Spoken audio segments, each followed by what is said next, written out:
musidɓe tedduɓe hettiyankoɓe RFI fulfulde on calminama on jurama on beltanama okus mo jiiton woni kus softcare okus noon addi ɗeɗo balɗe dille kewɗe e nder leydi Sénégal tawi saabi ɗum ko agence de la régulation de la pharmacie woni docteur ɓe heeridiɓe ko fati e cellal hollirde wonde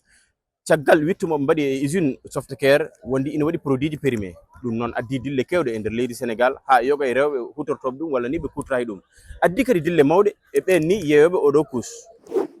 puɗɗode ɗe ɓeɓe gaɗanno e majji produit ji uranoji nanay kono ɓe ɓusti caggal nde yimɓeɓe kaali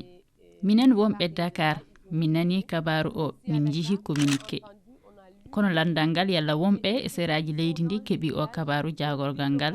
andude cancer uji ana keewi minen rewɓeɓe miɗon tampisannen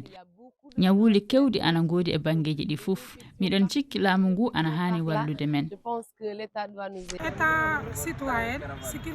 ko hunde jiiɓude e am sanne si a wiyam wonde aɗa wawi hutorade oɗo produit kadi mbiyeɗa ala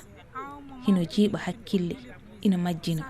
so gonga ɗum hokkata cuusal hutorade on produit kadi hayso ɓe mbi moƴƴintinama ko minen étudiantɓe ɓuuri gollirde ɗum saabu kalis softcare o saɗani ina weeɓi kono andude wonde produit ji ɗi kutortoɗa ina wawi torrude cellal maɗa hino muusi ala moƴƴi moƴƴani ɓe wi moƴƴani miɗo yeeya seeɗa par ce que ni kan heddini lammari ɗo dépôt seeɗa a heddini ga seeɗa mais dal min haala ka comme no haalirɗa ni ko haala mi woni nan mais mi heɓani taw acte e mum acti hono action e mum action woni goɗɗo ara innalam accuyoygol ɗum walla goɗɗo ara innalam non min mi ara goɗɗo ara soodugol kuus minnamo hino kuus o innam noon ɓa ko ɗum mi soodani mi heɓani on taw